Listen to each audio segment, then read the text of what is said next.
बहुत स्वागत है। मेरा नाम रूबिका लियाकत है। आज सबसे पहले बात उस चीन की करेंगे जो कश्मीर को लेकर हिंदुस्तान के खिलाफ प्रोपेगेंडा करता है, पाकिस्तान की बातों में आकर कश्मीर में G20 मीटिंग का बॉयकॉट करता है। लेकिन खुद चीन अपने गिरेबान में क्यों नहीं जागता है? उसे तो 7 खून भी माफ है ना? आज हम ये बात इसलिए कर रहे हैं क्योंकि ताजा मामला चीन के यूनान प्रोविंस का है। तस्वीरें देखिए, चीन ने एक बार फिर मुसलमानों पर अत्याचार किया है। प्रेसिडेंट जिनपिंग के निशाने पर 13वीं शताब्दी की एक मस्जिद है। चीन ने इसे तोड़ने के लिए अपनी आर्मी को भेज दिया। आर्मी को देखकर लोगों ने, वहां के मुसलमानों ने विरोध किया, लेकिन चीन को इससे कोई फर्क नहीं पड़ा। आलम क्या था देख लीजिए, मस्जिद का एक हिस्सा गिरा दिया गया। रिपोर्ट के मुताबिक मुसलमानों की मजहबी और सांस्कृतिक पहचान मिटाने पर चीन आमादा है और चीन ने इस बार नागू कस्बे की निजियंग मस्जिद की गुंबद और मीनारों को गिराने की कोशिश की। इसी का विरोध करने के लिए वहां पर लोगों ने पथराव किया। इसका वीडियो सोशल मीडिया पर वायरल है और नोट करने वाली बात यह है कि चीन की पुलिस ने भी इस मस्जिद में घुसने की कोशिश की, लेकिन उसे भारी विरोध का सामना करना पड़ा है। ये तस्वीरें आपके सामने हैं।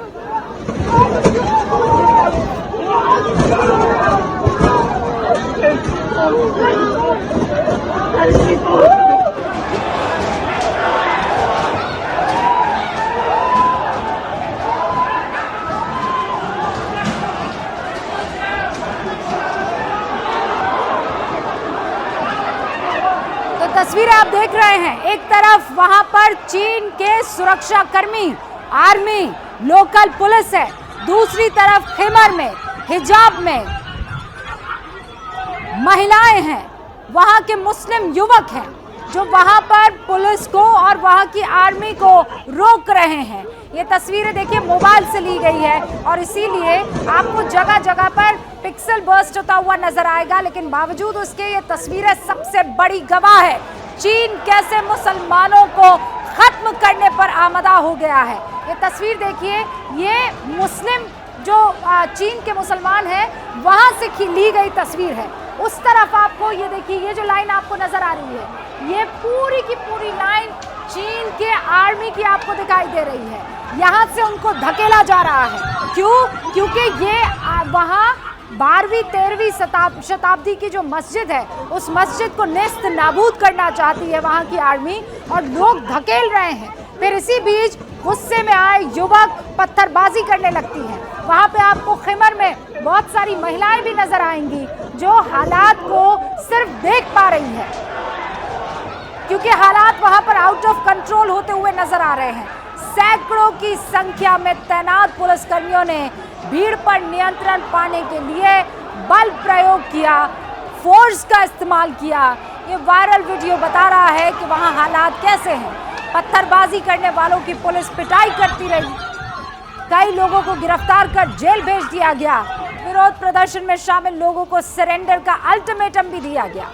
ये वही चीन है जिस पर वीगर मुसलमानों पर अत्याचार का इल्जाम आए दिन लगता रहता है।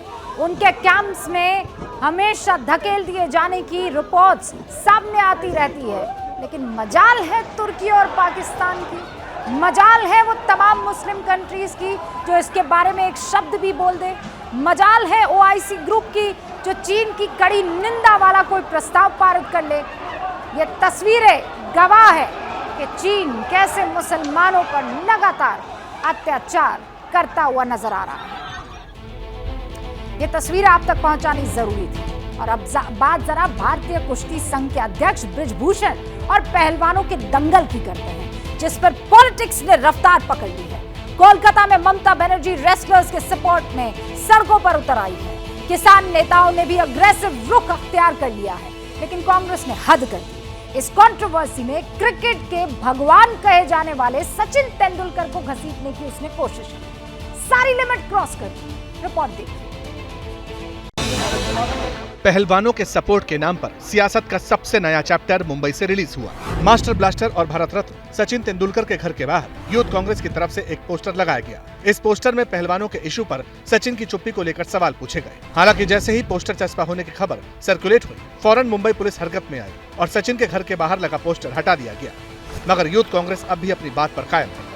सचिनजी, तुम्ही क्रीडा विश्वातील देव आहात आणि आज त्याच क्रीडा विश्वातील महिलांवरती जेव्हा अत्याचार होत आहे तेव्हा मात्र तुम्ही मूग घेऊन गप्पा आहात.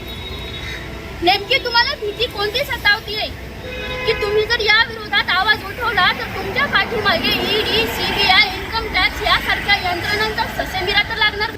हालांकि जिस वक्त पहलवानों को लेकर सियासत का अध्याय सुर्ख हुआ, उसी दौरान महाराष्ट्र नवनिर्माण सेना यानी एमएनएस के चीफ राज ठाकरे का रिएक्शन भी सामने आया. राज ठाकरे ने पहलवानों के इशू पर पीएम मोदी को चिट्ठी लिखी. उन्होंने प्रधानमंत्री से अपील की कि पहलवानों की मांगों को सुना जाए. राज ठाकरे ने कहा कि देश की बेटियां जिनकी मेहनत से देश ने कई मेडल जीते, वो न्याय की गुहार लगा रही हैं. उनके साथ 28 मई को जो हुआ वैसा व्यवहार नहीं होना चाहिए था. उन्होंने पीएम से अपील की कि उन मुद्दों पर ध्यान देने की जरूरत है, उनकी बातें सुनी जाएं और समाधान निकाला जाए.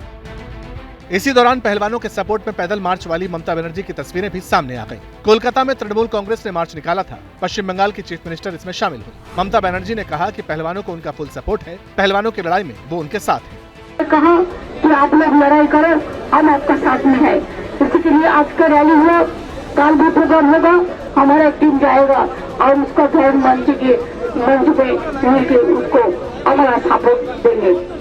असल में पहलवान बनाम ब्रजभूषण वाला घमासान अब नए मोड़ की तरफ बढ़ता दिख रहा है. अभी तक इस मामले में पहलवानों के लिए Olympic gold medallist Neeraj Chopra और अभिनव बिंद्रा का सपोर्ट ही दिखाई दिया. मगर 28 मई की घटना के बाद पूर्व क्रिकेटर और टीम इंडिया के हेड कोच रहे अनिल कुंबले ने भी ट्वीट कर पहलवानों के लिए अपनी हमदर्दी और सपोर्ट जाहिर कर दिया. अनिल कुंबले ने लिखा, 28 मई को पहलवानों के साथ जिस तरह का बर्ताव हुआ, उनके साथ जिस तरह धक्का मुक्की हुई, उसे सुनकर व्यथित हूँ. बातचीत के जरिए किसी भी समस्या का समाधान निकाला जा सकता है. उम्मीद है कि मामले को जल्द से जल्द सुलझा लिया जाएगा. वैसे अनिल कुंबले से पहले Sania Mirza, boxing world champion Nikhat Zareen, Harbhajan Singh, Madan Lal, Bhaichung Bhutia, Virender Sehwag जैसे प्लेयर्स भी पहलवानों के सपोर्ट में अपनी बात सामने रख चुके हैं. मगर एफआईआर के बावजूद ब्रजभूषण को लेकर अभी तक किसी तरह का कोई एक्शन नहीं हुआ. सरकार कह चुकी है कि वो खेल और खिलाड़ियों के साथ है, लेकिन खिलाड़ियों को पुलिस और कोर्ट पर भरोसा करना चाहिए. पहलवानों ने ब्रजभूषण पर जितने आरोप लगाए हैं उनमें नाबालिग के यौन शोषण का आरोप सबसे संगीन है, सबसे सेंसिटिव है.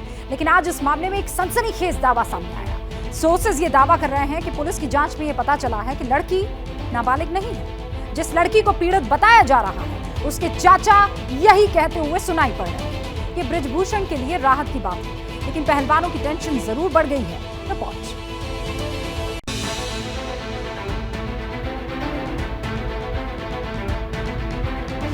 अगर एक भी आरोप मेरे ऊपर स्थापित हो जाएगा तो ब्रजभूषण सिंह स्वयं फांसी पर लटक जाएंगे, किसी को कहना नहीं.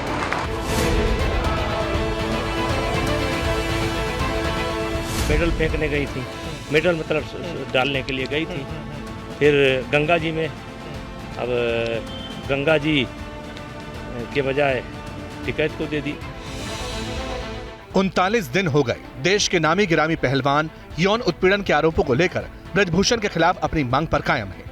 पहले जंतर मंतर पर धरना दिया, फिर संसद के सामने पंचायत लगाने की कोशिश की. बाद में अपने मेडल प्रवाहित करने गंगा किनारे पहुंच गए. पहलवानों ने मेडल नहीं बहाए, लेकिन जिस मामले को लेकर धरने पर बैठे थे उसे लेकर नया ट्विस्ट सामने आ गया. दिल्ली पुलिस सोर्सेस के मुताबिक ब्रजभूषण पर यौन शोषण के इल्जाम लगाने वाली नाबालिग पहलवान बालिग निकली. सूत्रों के मुताबिक पुलिस की जांच में खुलासा हुआ कि लड़की ने अपनी उम्र 2 साल कम बताई थी. कहा जा रहा है कि नई जानकारी सामने आने के बाद दिल्ली पुलिस ब्रजभूषण पर लगी पॉक्सो की धारा हटा सकती है.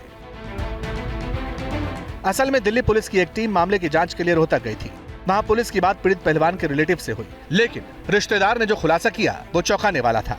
पीड़िता के रिश्तेदार का कहना था कि विनेश फोगाट, साक्षी मलिक और बजरंग पुनिया समेत कुछ और पहलवान पीड़िता लड़की के कंधे पर पिस्तौल रखकर यह सारी साजिश रच रहे हैं. जिसे नाबालिग बताया जा रहा है वो नाबालिग नहीं है. पहली बात ये सुन रहे जो कह रहे हैं ना गिरफ्तार नहीं हो रहा, वो गिरफ्तार इसलिए नहीं हो रहा क्योंकि वो पास्को एक्ट नहीं है. वो कैसे गिरफ्तार कर लेगी कोर्ट? जो लड़की 20 साल की है उसको पास्को एक्ट में कैसे गिरफ्तार कर लेगी, बता दो आप. अगर विनेश और साक्षी के पास सबूत है ना, तो मैं फिर यही बात कह रहा हूँ, मारा नहीं कि मैं रिश्तेदार लगता है भूषण. पीड़िता के रिश्तेदार का दावा है कि भतीजी का जन्म 2004 में हुआ.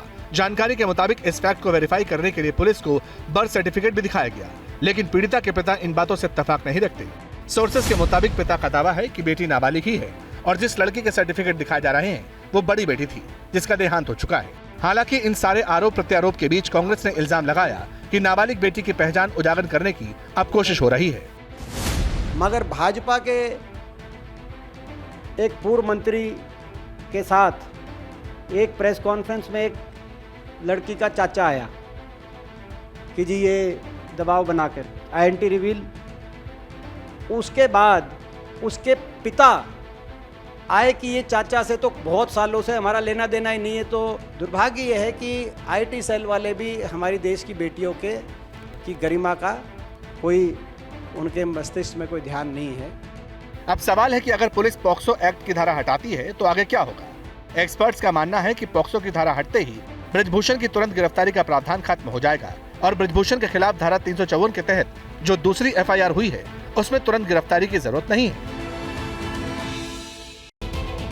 लेकिन किसान नेता बृजभूषण पर लगातार अटैकिंग मोड में नजर आ रहे हैं। बृजभूषण के मुद्दे पर सरकार को घेरने के लिए महापंचायतों का ताबड़तोड़ ऐलान कर रहे हैं। लेकिन जिस लड़की को पीड़ित बताया जा रहा है उसकी उम्र पर उठे सवालों ने बृजभूषण को नया कॉन्फिडेंस दे दिया है। इसका असर दिखा भी बृजभूषण के मीडिया इंटरैक्शन में। बृजभूषण जब मीडिया के सामने आए तो गुनाहगार होने पर फांसी पर लटक जाने की बात करने लगे। सुनिए। जैसे ही दिल्ली पुलिस के सूत्रों के हवाले से नाबालिग पहलवान को लेकर खबरें सामने आई, नाबालिग पहलवान के बालिग होने की बात जब होने लगी तो बृजभूषण शरण सिंह नए अंदाज में मीडिया के सामने आए। एक बार फिर खुद को बेकसूर कह दिया और गिरफ्तारी की मांग करने वाले पहलवानों को लेकर तीखे बयान शुरू कर दिए। कहा, आरोप साबित हुआ तो खुद फांसी पर झूल जाऊंगा। बाढ़ कैसे आती है आप भी जानते हैं और बाढ़ में तैरा कैसे जानता है हम भी जानते हैं। जब मेरे ऊपर आरोप लगाया गया तो मैंने कहा कब हुआ, कहां हुआ, किसके साथ हुआ। अगर एक भी आरोप मेरे ऊपर साबित हो जाएगा तो बृजभूषण सिंह स्वयं फांसी पर लटक जाएंगे, किसी को कहना नहीं। 4 महीने हो गए मुझे फांसी चाहते हैं, सरकार मुझे फांसी नहीं दे रही है तो अपना मेडल लेकर के गंगा में बहाने जा रहे हैं। गंगा में मेडल बहाने से बृजभूषण सिंह को फांसी नहीं मिलेगी।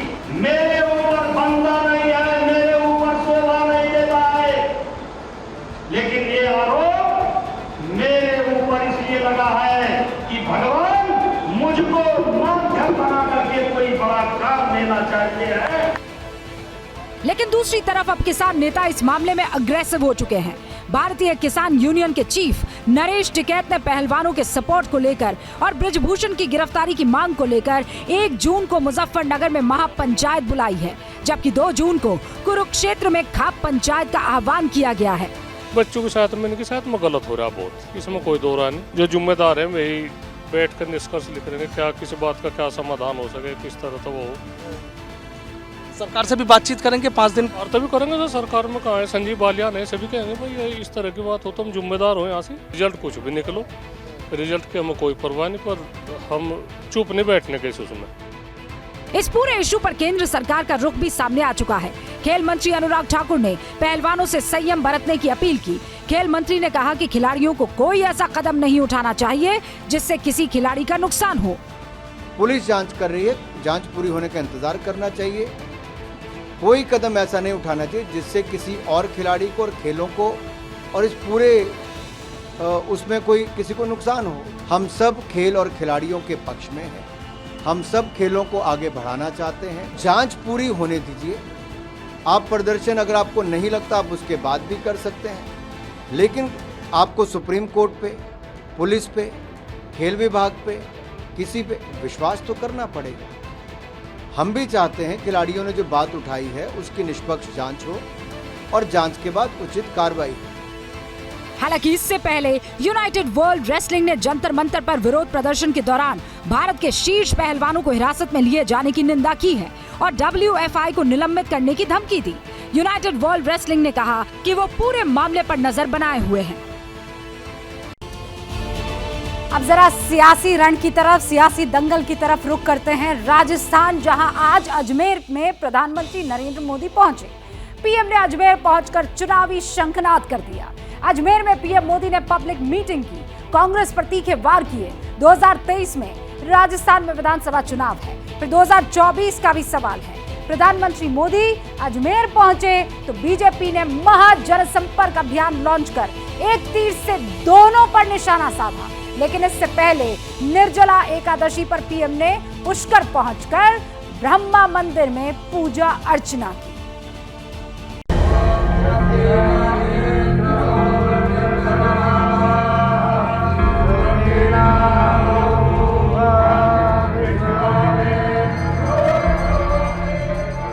चारों धाम की यात्रा का सुफल भगवान ब्रह्मा के मंदिर में दर्शन के बाद ही मिलता है।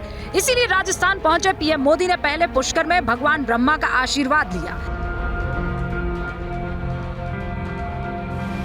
फिर अजमेर पहुंचकर चुनावी शंखनाद कर दिया। 2023 में राजस्थान में विधानसभा चुनाव है और उसके कुछ ही महीने बाद 2024 में लोकसभा चुनाव के लिए वोट डाले जाएंगे। अजमेर पहुंचे पीएम मोदी ने दोनों के लिए बिगुल फूंक दिया। पीएम के अजमेर दौरे पर बीजेपी ने लोकसभा चुनाव के लिए एक महीने में महाजनसंपर्क अभियान की शुरुआत की। दूसरी तरफ इस साल राजस्थान में होने वाले विधानसभा चुनाव की तैयारियों को भी रफ्तार दे दी, यानी एक ही तीर से दो निशाने साध लिए। यहाँ 5 साल से विधायक, मंत्री, मुख्यमंत्री आपस में लड़ने में ही बिजी है। राजस्थान की जनता की कांग्रेस को कोई चिंता नहीं है। राजस्थान उन 4 राज्यों में शुमार है जहां कांग्रेस अपने दम पर सत्ता में है, लेकिन बीजेपी ने राजस्थान के लिए अपनी अग्रेसिव स्ट्रैटेजी क्लियर कर दी है। पिछले 8 महीने में 6 बार राजस्थान का दौरा कर चुके पीएम मोदी विधानसभा के करीब 100 सीट कवर कर चुके हैं और 24 के चुनावी शंखनाद के लिए भी पीएम ने राजस्थान को ही चुना है। इसके पीछे बीजेपी की बेहद सधी हुई रणनीति है। राजस्थान में लोकसभा की 25 और विधानसभा की 200 सीटें हैं। 2014 और 2019 लोकसभा चुनाव में बीजेपी ने राजस्थान में क्लीन स्वीप किया था, लेकिन 2018 के विधानसभा चुनाव में राजस्थान ने अपनी सियासी रवायत बरकरार रखी और 5 साल के वनवास के बाद कांग्रेस सत्ता में लौटी। लेकिन अजमेर से महाजनसंपर्क अभियान की शुरुआत कर पीएम मोदी ने कांग्रेस को ललकार लगा दी है। कांग्रेस को सिर्फ झूठ बोलना आता है और आज भी कांग्रेस यही कर रही है। प्रधानमंत्री ने चुनावी मुहिम के आगाज के लिए जिस अजमेर को चुना, उसका सियासी गणित बता रहा है कि बीजेपी ने एक तीर से दो निशाने लगाने की कोशिश की है। अजमेर संभाग में 29 विधानसभा सीटें हैं। करीब 20 सीट ऐसी हैं जो अजमेर संभाग से बिल्कुल सटी हुई है। ये वो इलाका है जिस पर सचिन पायलट की बहुत अच्छी पकड़ मानी जाती है, लेकिन गहलोत से उनका विरोध अगर जारी रहता है तो बीजेपी को इसका पूरा फायदा मिल सकता है। पीएम मोदी की मेगा रैली से बीजेपी ने इसकी कोशिश शुरू भी कर दी है। प्रधानमंत्री के ऊपर सुपर पावर थी। कांग्रेस सरकार रिमोट कंट्रोल से चल रही थी। देखिए, प्रधानमंत्री मोदी ने राजस्थान से कांग्रेस पर अटैक किया। राहुल ने इससे पहले अमेरिका से मोदी सरकार के पर बयानों के तीर दागे।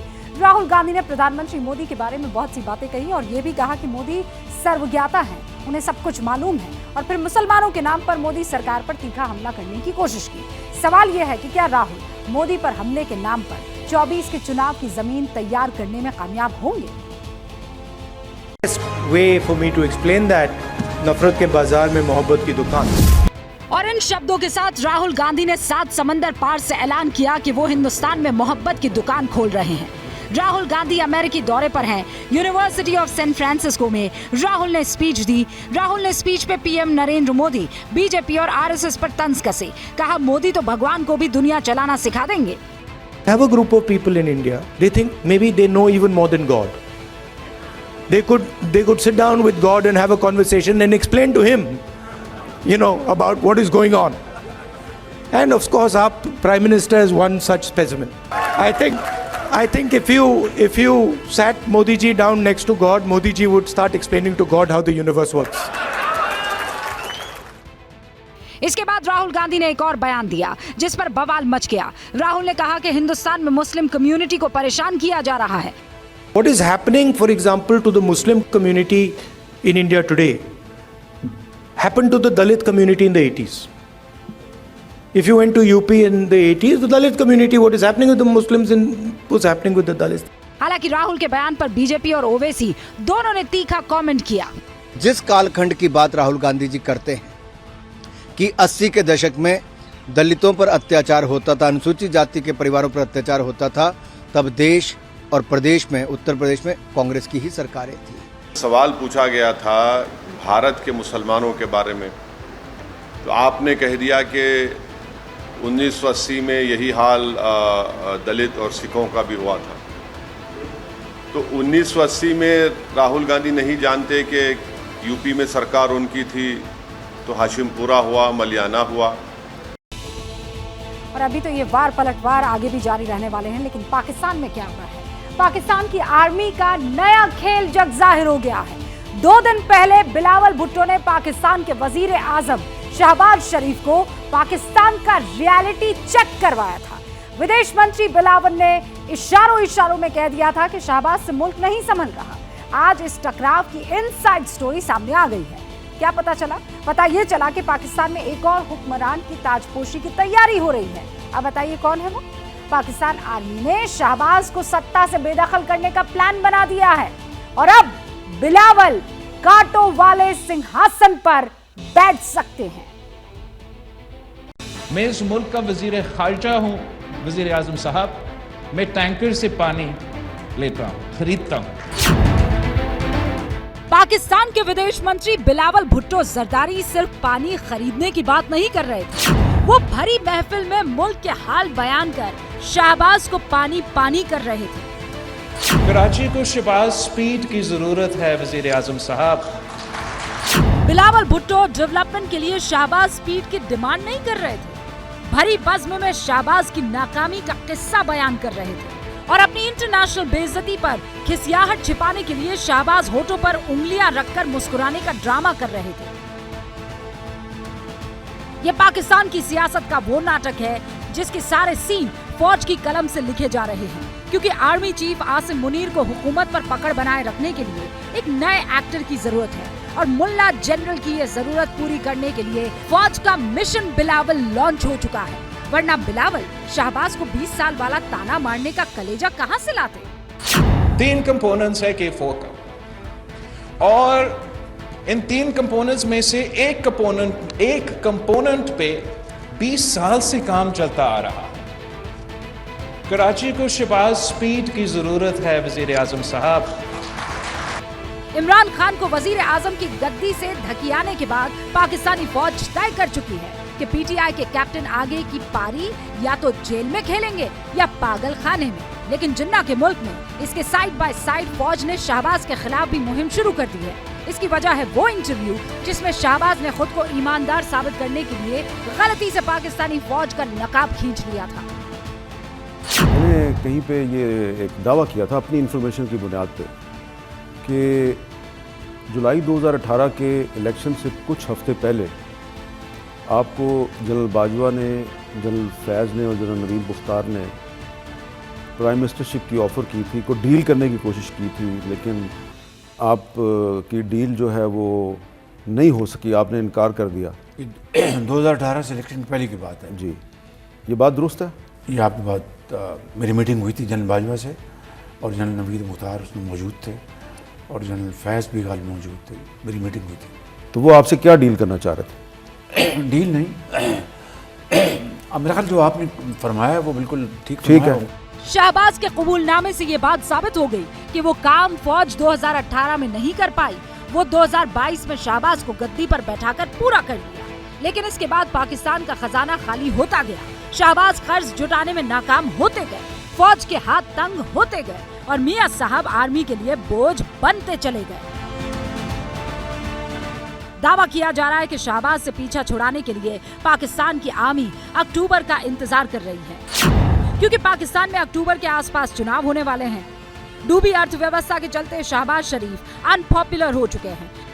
प्रधानमंत्री की कुर्सी पर शहबाज के बड़े भाई नवाज शरीफ दावा कर रहे हैं, तो बिलावल भुट्टो भी मैदान में ताल ठोकने को तैयार नजर आ रहे हैं। ये सच है कि अभी बिलावल और शहबाज की पार्टी मिलकर सरकार चला रही है, लेकिन बिलावल की सियासी हसरतों का आसमान बड़ा होता जा रहा है।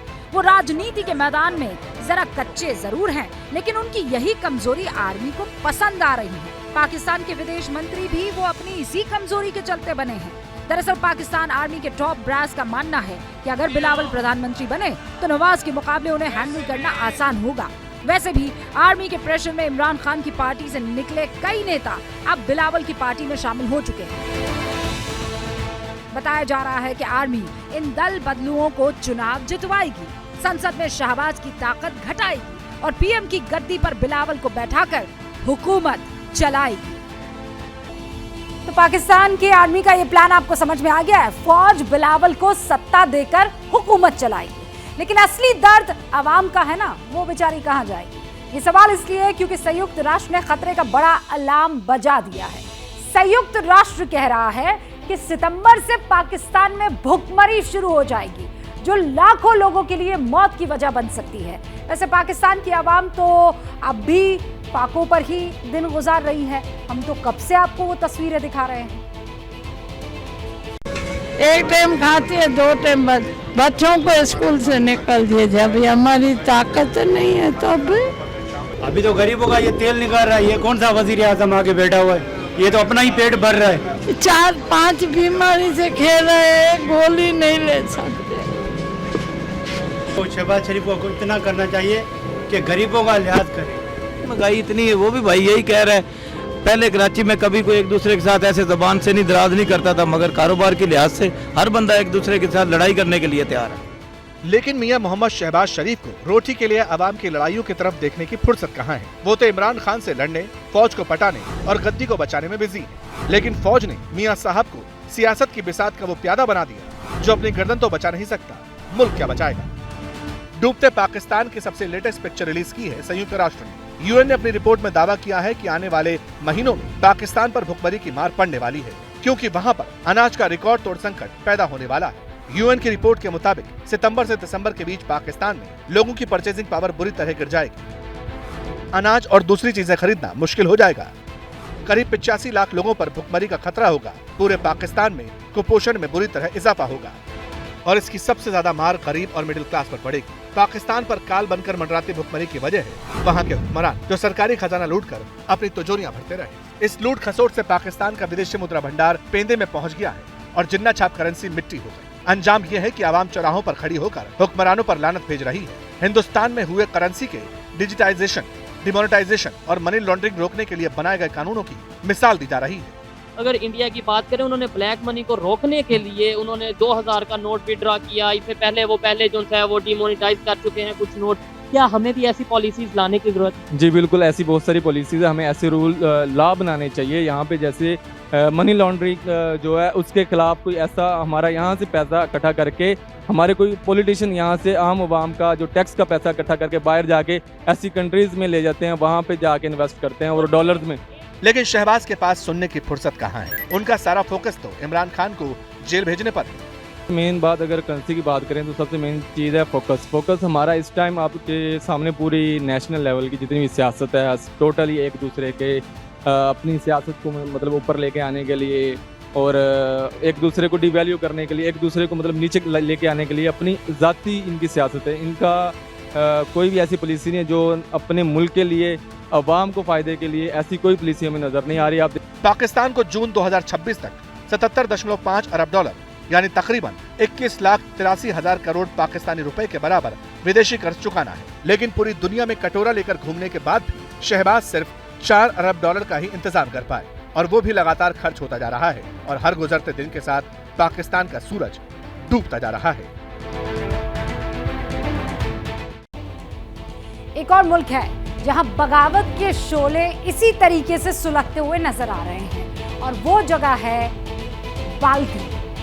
बाल्कन का वो इलाका जहां पर सर्बिया बवाल वहां पर मचा हुआ है। कोसोवो रीजन को लेकर नाटो और सर्बिया आमने सामने आ चुके हैं। हालात इस तरह के बन गए हैं कि नाटो को एक्स्ट्रा फोर्स वहां पर डिप्लॉय करनी पड़ रही है ऑर्डर जारी करना पड़ गया है और सर्बिया ने भी आखिरी दम तक पीछे ना हटने की कसम खाई है। अब सवाल यह है कि कोसोवो और सर्बिया के बीच का यह टकराव यूरोप में नई जंग का आगाज तो नहीं करने वाला है।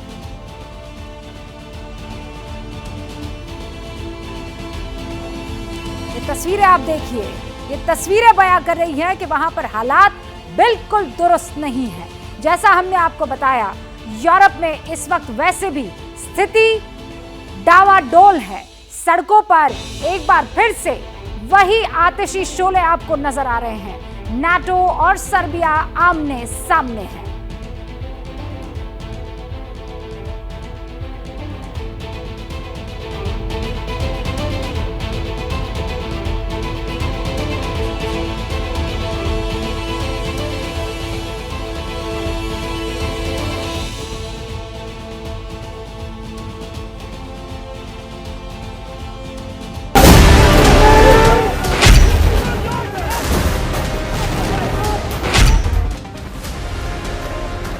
यूरोप में एक और जंग दस्तक देने वाली?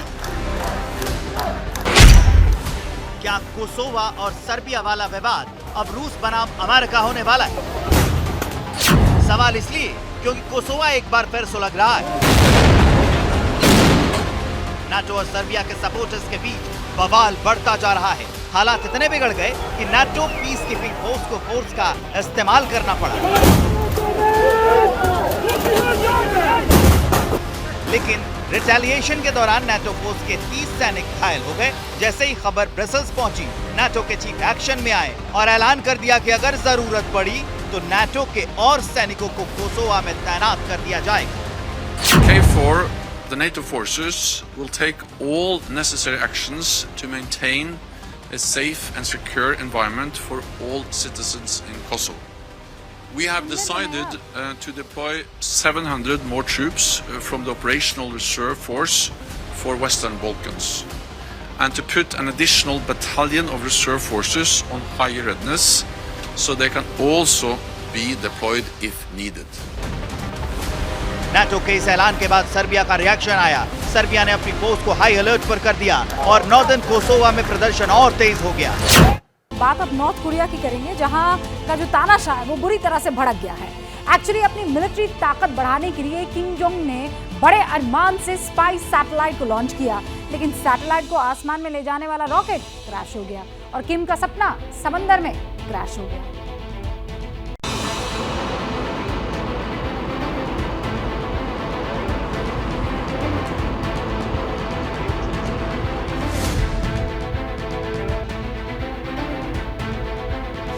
किम जोंग का सपना आसमान की तरफ उड़ा, लेकिन थोड़ी ही देर बाद सारे सपने धराशायी हो गए। नॉर्थ कोरिया की स्पाई सैटेलाइट फेल हो गई, उसे ले जाने वाला रॉकेट समंदर में गिर गया और इस तरह साउथ कोरिया और अमेरिका पर नजर रखने का किम जोंग का ख्वाब अधूरा रह गया। जानकारी के मुताबिक नॉर्थ कोरिया ने बुधवार को अपनी स्पाई सैटेलाइट को लॉन्च किया। सारी तैयारियां पूरी हो चुकी थी। चोलीमा 1 नाम की स्पाई सैटेलाइट को जिस रॉकेट से ले जाना था, उसकी टेस्टिंग और कैपेसिटी के दावे भी किए गए, लेकिन जब रॉकेट ने उड़ान भरी तो पता चला कि उसके इंजन और फ्यूल सिस्टम में गड़बड़ी थी, जिसकी वजह से सैटेलाइट को ऊपर ले जाने के मिशन में रॉकेट फेल हो गया और उसके टुकड़े समंदर में जा गिरे। हालांकि इस बार भी नॉर्थ कोरिया ने दुनिया को बताकर अपनी स्पाई सैटेलाइट को आसमान में भेजने की प्रिपरेशन की थी। यह ऐलान किया था कि 31 मई से 11 जून के बीच वो पहली स्पाई सैटेलाइट लॉन्च करेगा। इसे लेकर नॉर्थ कोरिया ने सुबह एयर रेड सायरन बजाया, जिसका असर साउथ कोरिया और जापान पर हुआ था।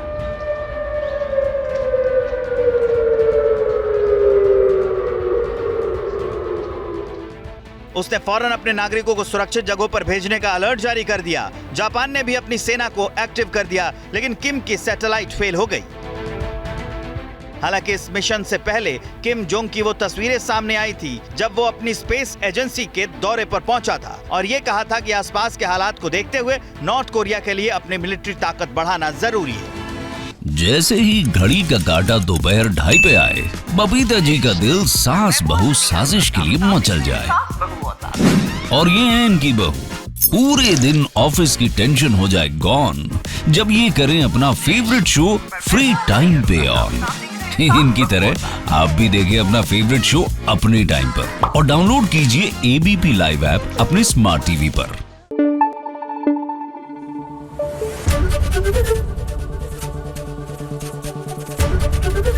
एबीपी न्यूज आपको रखे आगे।